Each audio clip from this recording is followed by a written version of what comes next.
Let's call the first case, which is Jackson versus Southfield Neighborhood Revitalization Initiative in Oakland County. This is a mini oral argument on the application. Each side has 15 minutes, which I understand both sides will be sharing, and I assume you all have that worked out, how you're going to share it. If you would like to reserve any time for rebuttal, Mr. Horton, you may do so. Just remember to try and keep track of that, and you have a 2-minute fire-free zone, which you may waive, both sides do. So with that, you can begin when you're ready. Good morning. William Horton and John Fleming on behalf of Oakland County. I would like to reserve 2 minutes for rebuttal, and I have shared 5 minutes of my time with the Michigan Association of County Treasurers. Okay, I excellent. find myself in a curious situation. I filed an application for leave to appeal, and the plaintiffs opposed it. Now I'm asking you to deny my application for leave to appeal, and he wants you to grant it. Stranger things can happen. Here's why you should deny leave. First, the question that we raised in our application was whether Raffaelli versus Oakland County was prospective or retroactive. In Haython and Schaefer, you've said that it's retroactive. End of the day, you've answered my question. But the court has raised 5 additional questions, and the thing that is interesting about it is that both Oakland County, the plaintiffs, and the Michigan Association of County Treasurers have filed briefs in response to those questions, and the 3 of us agree. You cannot apply MCL 211-78M or 78T retroactively to the parties in this case. Short version is that Southfield claimed the property from Oakland County for the minimum bid, which was what was permissible under the statute at the time. It exercised a vested right that it had, and if you were to apply 78M retroactively against Southfield, it would unconstitutionally violate their vested rights that they exercised at the time. Second thing is just a practical one, is that Southfield's not here, and that would violate their due process rights because they're entitled to notice and an opportunity to be heard if their rights were to be changed. The second piece is that everyone agrees, these 3 parties agree that 78T cannot be constitutionally applied either. And that is because the formula in 78T, that is what we might owe the plaintiffs, would result in a 0 payment to the plaintiffs.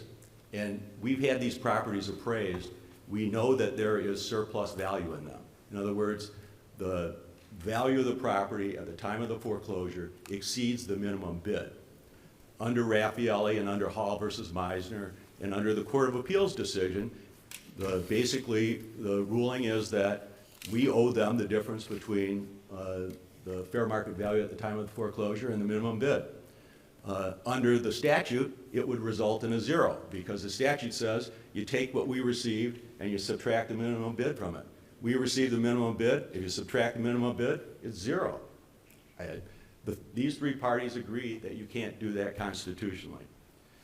Counsel, what do we do about Hall, which basically says that the taking occurred at the time of the judgment, as opposed to later when the surplus proceeds can be calculated? I realize that arguably conflicts with other cases from the 6th Circuit, but I'm wondering, what do we do about that? Well, first, that's not what happened here. We did not have an auction, so there was no surplus. But does it matter as to when the sort of the vesting happens, when the taking occurred? Well, I would agree with you that I wish they would have done that. But they didn't. They said it occurs when the foreclosure becomes final, and that's on April 1st of the year of foreclosure. I mean, it would seem in an auction case, the right would arise at the time of the auction to see whether there's surplus or not. But that's not what they said. We are bound to follow what Hall said? Well, obviously we have our own takings clause. So. Well, that's one of my points as to why you should deny the application here, is that regardless of what you do, there are federal 1983 claims in this case. I'm bound by Hall versus Meisner. After all, Meisner was Andy Meisner, the former treasurer of Oakland County, so it's binding on me. So regardless of what you do with the Michigan claims, I'm bound by Hall versus Meisner as to their federal claims. All I want to do is go back to the trial court and implement what Hall versus Meisner says and either settle with these folks or try the value. So fundamentally, I'm asking that you deny the application for leave. And here's my final point in that regard. I'm going to quote what Moses said to Pharaoh. Let my people go. I just want to go back to the trial court and get this case settled or tried. Thank you. Counselor, I do have one question about the scope. I'm sorry. I have one question about the scope of what you're suggesting. So under the old subsection M, the state had a right of first refusal where they could either pay the minimum bid or the fair market value. I assume your argument wouldn't extend to those cases. It would just be where it was then the right of first refusal for the minimum bid. I just want to clarify. Well, none that. of the. I know yeah. they're not before us And- here today, but I'm trying to understand the scope Sure. of what you're saying. Your Honor, I was the original lawyer on Raffaelli in 2014. I've been doing this for 11 years. I have never seen the state claim the property. So I mean, I just don't know what would occur because I've never seen it happen. Thank you. Thank you. Okay. Mr. Sykes?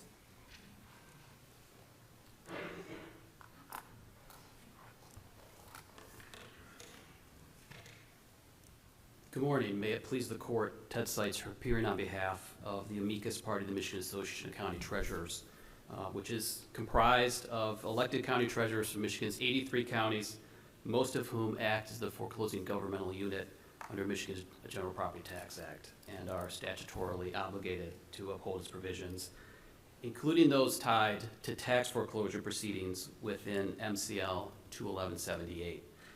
As this court is well aware, over the past decade, the county treasurers, along with the counties and the state of Michigan, which also acts as the foreclosing governmental unit for several counties, have been involved in what the United States Sixth Circuit Court of Appeals has described as a deluge of litigation in state and federal courts relating to Michigan's tax foreclosure process. One case mentioned by Justice Welch, the Hall case, issued several years ago, dealing with the Fifth Amendment and Michigan's tax foreclosure process.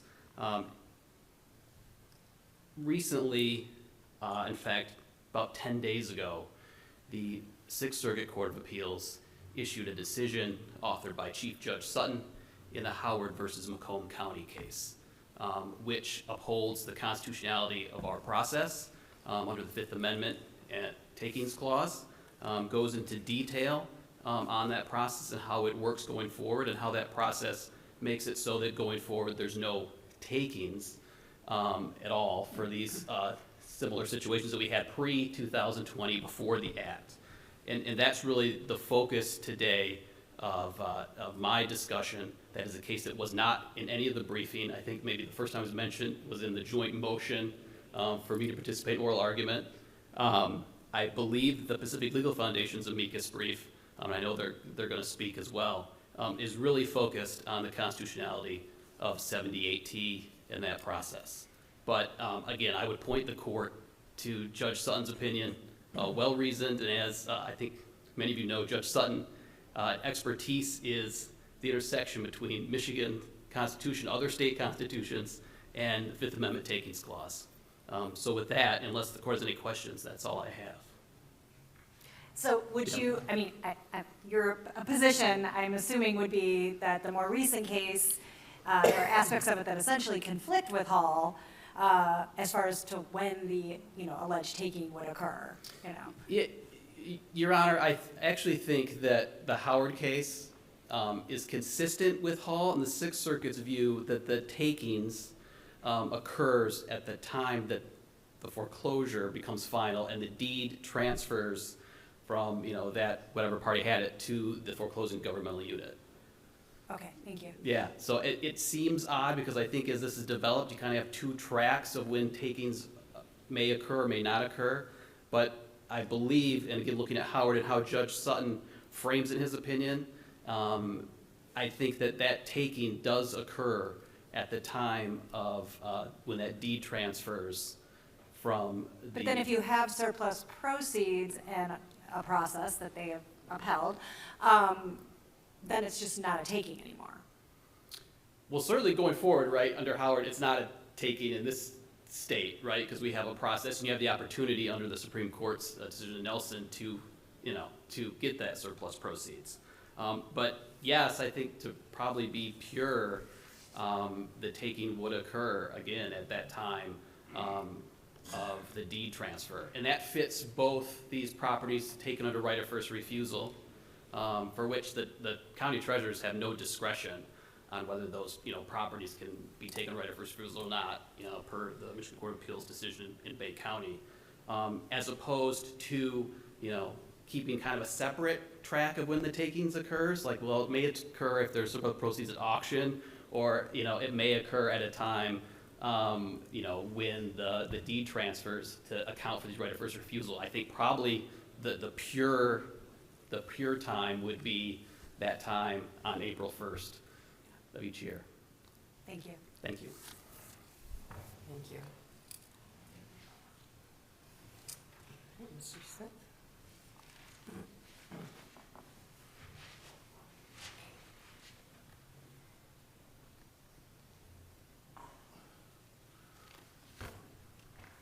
Good morning. I'm Scott Smith. I represent the plaintiffs. I would say, first of all, there seems to be general agreement that even if there's not a public auction, when the state retains the property, that there's a constitutional right.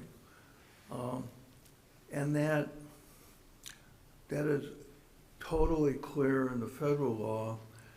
And since this court in Raffaelli cited Lawton, which in Lawton versus United States Supreme Court case, which talks about the very situation where the property is in auction.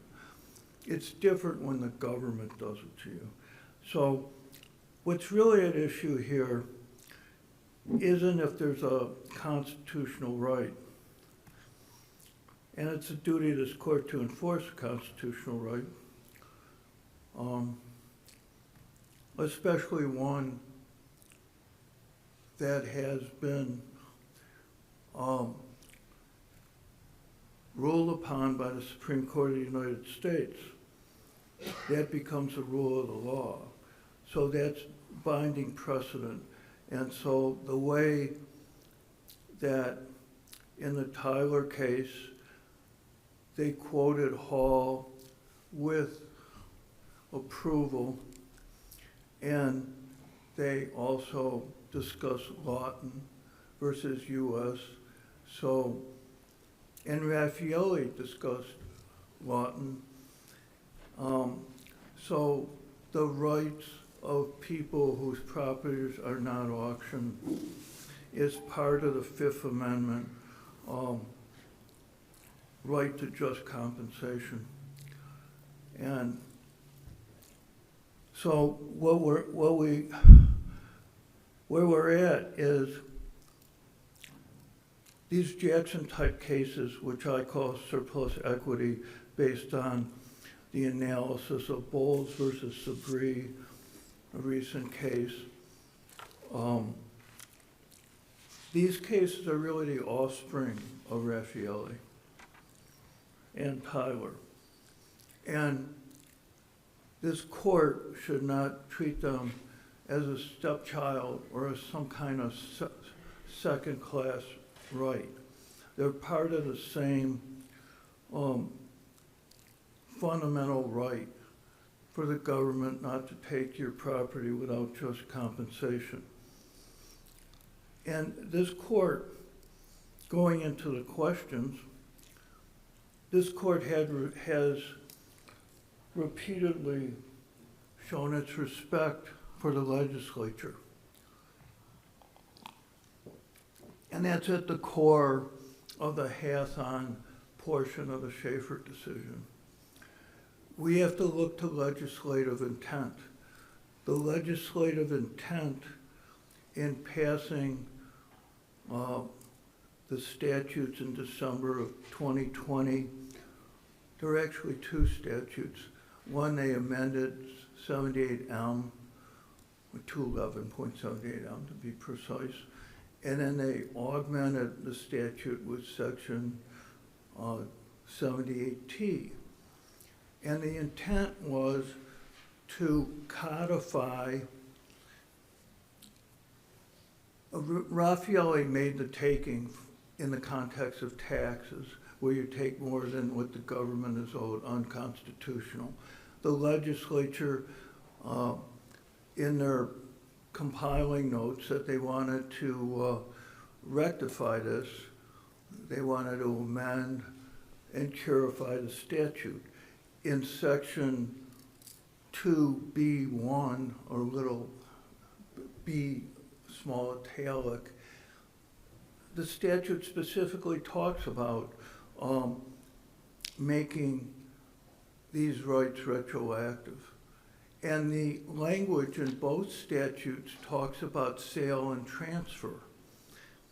And the transfer they're talking about, a sale, a public auction sale, which has significance from the founding of this country back to the Magna Carta, and a long line of cases that are directly relevant to this case: Hall, Tyler, Raffaele. Counsel, I just want to jump in. Could you explain to me more why you believe Oakland County should be on the hook in this case? They never took title of the property, from what I understand, so why should they be on the hook here? Well, they should be held liable because, as Ms. Martin may go into in more depth, a taking is what the property owner loses. It's not what they gain.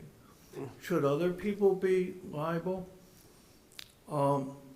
We started out, as the caption of the case shows, suing other people who benefited from it. And I think where the law stands now in the federal system is that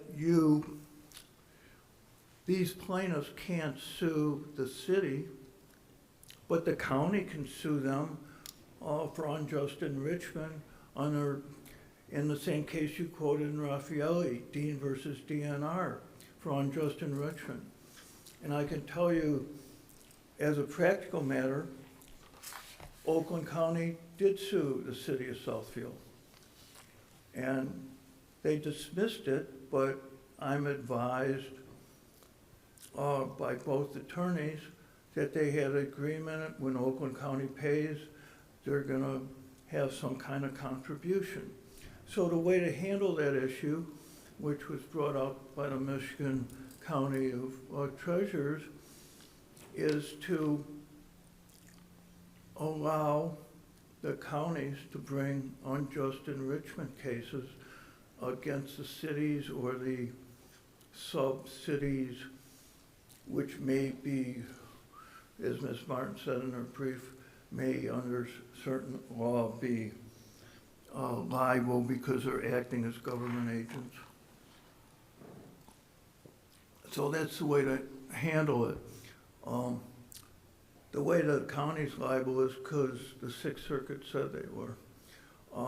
They left the door open, but the way I get it right now is the plaintiffs, the people who lost their property without just compensation, they can't sue the city, but Mr. Horton, and representing the county can. And I would say that's a better resolution of perhaps that inequity than going back in some cases 10 years and trying to put into the law that now they should pay, which brings us to the section T. The only way that statute can be applicable in these right of first refusal or surplus equities is if the county, if the person who exercises the right of first refusal, the municipality, city, town, if they were to pay in the fair market value. But that has all kinds of, the problem with the rest of T, it never addresses what the Uniform Condemnation Act, because these are basically condemnation cases now, since liability has all but been admitted. It has actually been admitted in many cases that are not before this court, in federal court. So this court has to respect the legislature, say they wanted to codify the statute and protect these people's rights. The problem is at T, as applied to right of first refusal, fair market value cases, is unconstitutional. It's unconstitutional for a number of reasons. First of all, the language of the statute, remaining proceeds, would never create a remedy. These people would never get any money, not unless you want to go against some of the, like the Buell versus Oak Park case that Mr. Horton had mentioned, and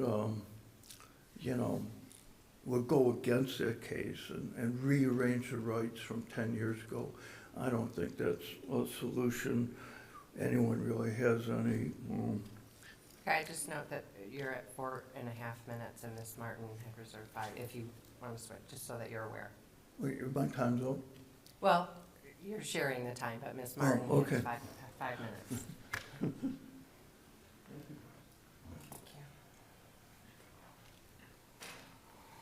Good morning, Christina Martin for Amicus Pacific Legal Foundation.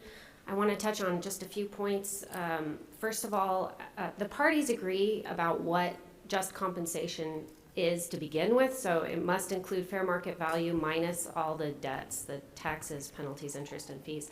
But I want to make it really clear, the Supreme Court has repeatedly held that just compensation must also include interest on that amount from the time of the taking. And this command has good reasons to support it, because each year that passes, a dollar loses its value. So if the county only has to return the excess that it took 8 years ago, then it would have a strong financial incentive to drag its feet as long as possible, because the longer it waits, the better a bargain it gets. This would essentially give the government interest-free loans at the expense of people like the plaintiffs, Mr. Jackson, Mr. Hayes. In the meantime, the owner has lost access to that money that they could invest in a new home or a business or in the stock market. And so the Supreme Court has accordingly recognized over and over again that in order for an amount to reach just compensation, that amount must include interest from the time of the taking. Which brings us to the question that Justice Welch has asked a few times this morning: when did the taking occur?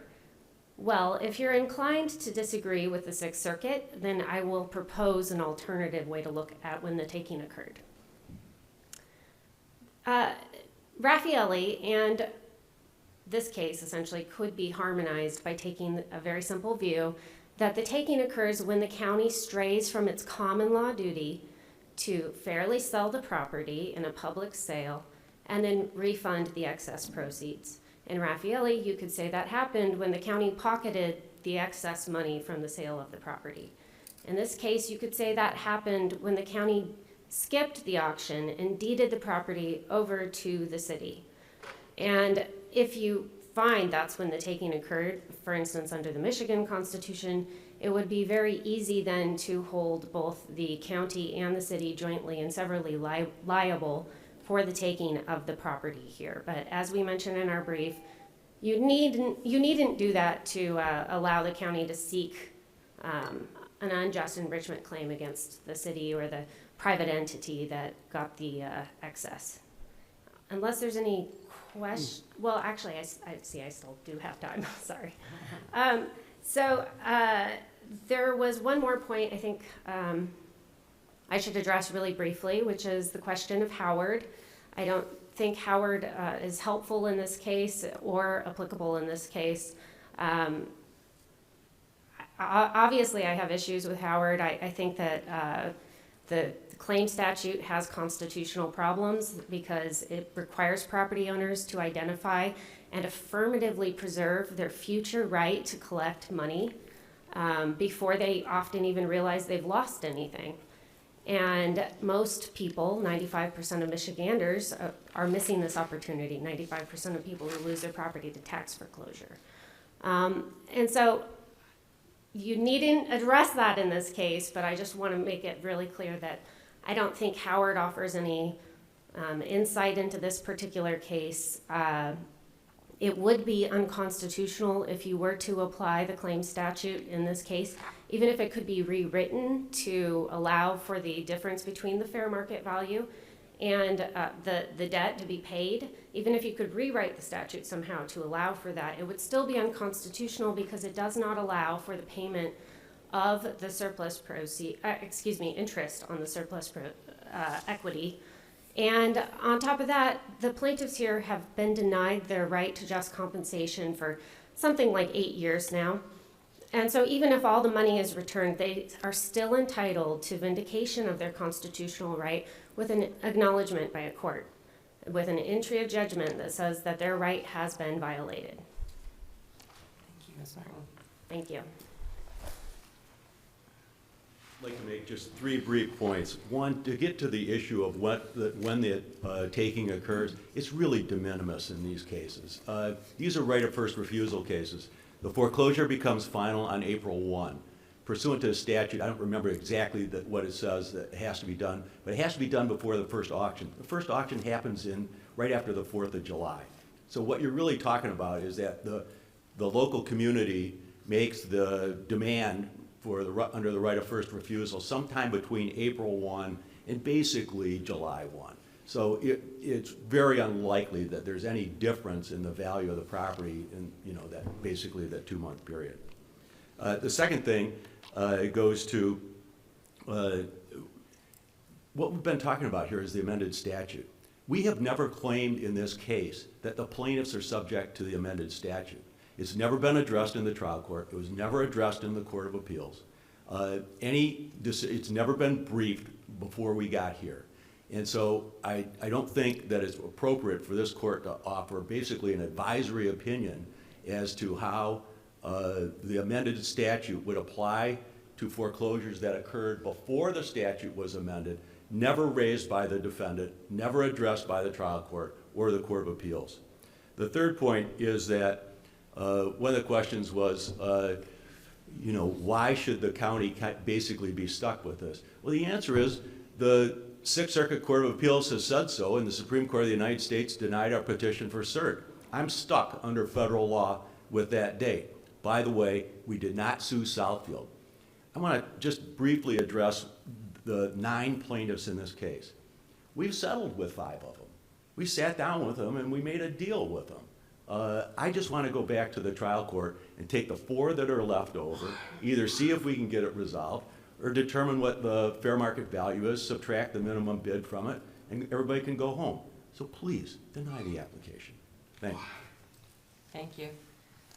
The case will be submitted. Thank you all.